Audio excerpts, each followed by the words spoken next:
ఇవాళ పోలీస్ స్టేషన్లు సెటిల్మెంట్ల అడ్డాలుగా మారిపోయినాయి. పోలీసులు అదే విధంగా ఇతర అధికారులు ఒకటే పని పెట్టుకున్నారు. కాంగ్రెస్ నాయకులు ఏం చెప్తే అది చేయాలా అన్నట్టుగా విచ్చలవిడితనం ప్రదర్శిస్తా ఉన్నారు. ఇది మంచిది కాదు. రాజకీయాల్లో గెలుస్తాము ఓడతాం. మేము కూడా 10 ఏళ్ళ అధికారంలో ఉన్నాం.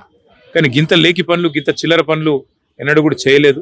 ఇకనైనా ఇలాంటివి కాకుండా ముఖ్యంగా ఎక్కడైనా కంప్లైంట్ వస్తే కుంటయ్య గారు కంప్లైంట్ చేసినారు, నాకు రావాల్సిన డబ్బులు ఇవ్వకుండా నేను సతాయిస్తున్నారు. ఉల్టా ఆయన మీద కేసు బనాయించింది. అంటే ఈ రకమైన వేధింపులు, ఈ రకమైన సివిల్ మ్యాటర్లో కూడా పోలీసులు దూరడము, సెటిల్మెంట్లకు ప్రయత్నం చేయడము, ఈ రకంగా అరాచకం చేయడము ఇది ఎంత మాత్రం మంచిది కాదు.